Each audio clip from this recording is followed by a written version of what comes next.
Vasistha continued, O Ram, even as from the waking state experience there is no materiality in the objects seen in a dream, though while dreaming the objects appear to be solid, this world appears to be material, yet in reality it is pure consciousness. There is not even a temporary or subtle river in the mirage. Even so, there is in no sense a real world, but only pure consciousness. Only knowledge based on ignorance clings to the notion of a world. In reality, there is no difference in the meaning of the words world, Brahman, or the infinite, and self. The world is as true in relation to Brahman as the dream city is true in relation to the experience of the waking consciousness. Hence, world and cosmic consciousness are synonyms. This is a key theme, that the nature of reality is of the same nature as dream. When we're dreaming, we've got no problem assuming that it's all created by the mind. You know, it's obvious, isn't it? And yet it's our mind which creates all of our waking experience as well. And you might say, oh, but aren't there external objects which we're experiencing in our waking consciousness? Well, you might say that in a dream as well. I mean, that's only a hypothesis. We've got no way of saying that. It certainly seems that way at times. But when you start looking into it, thinking about it, and even probing as the physicists do, it becomes not so clear-cut and not so obvious. And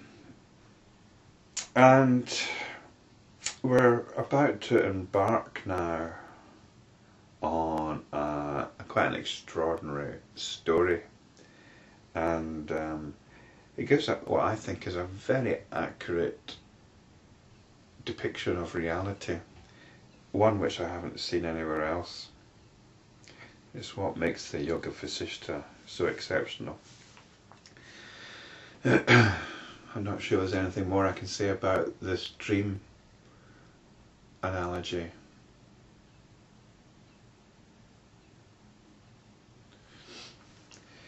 To make all this crystal clear, O Ram, I shall now narrate to you the story of Mandapa.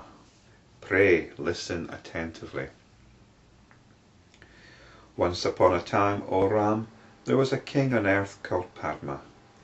He was perfect in every respect, and by his own nature and conduct he enhanced the glory of his dynasty. He honoured religious traditions, even as the ocean respects the authority of the shore. He subdued his enemies, even as the sun routs darkness.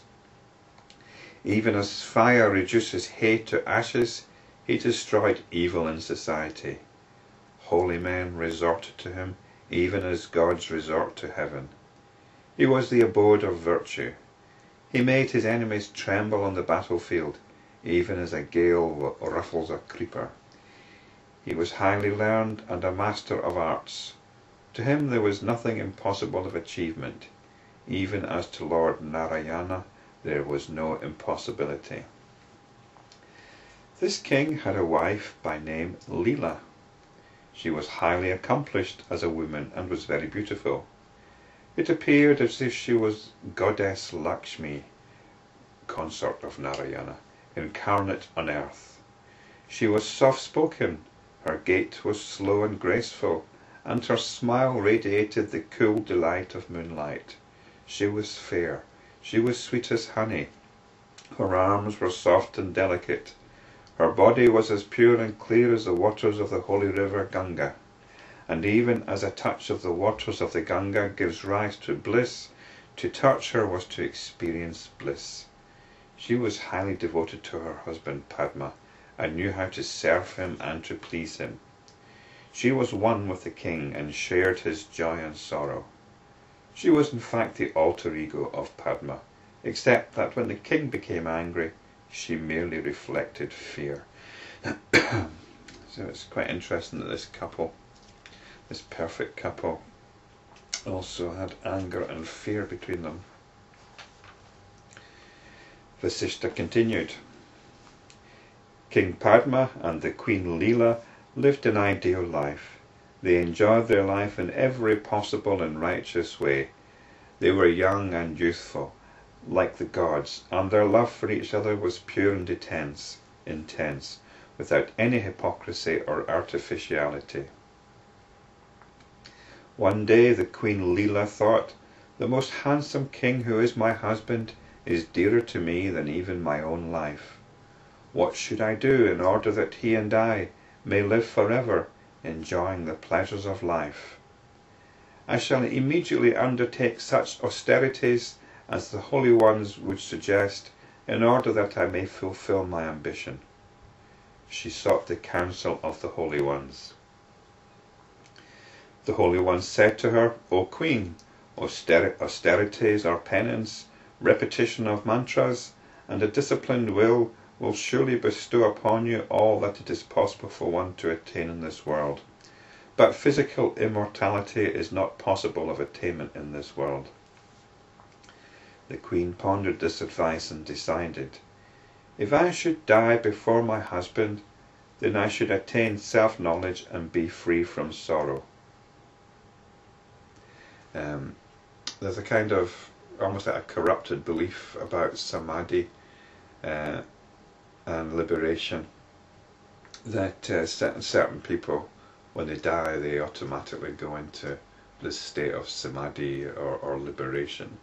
And I think this is the assumption that this is what happened to Queen Lila, is that when she dies she'll be liberated.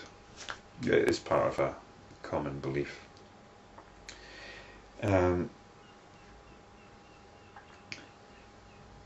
If I should die before my husband, then I should attain self-knowledge and be free from sorrow.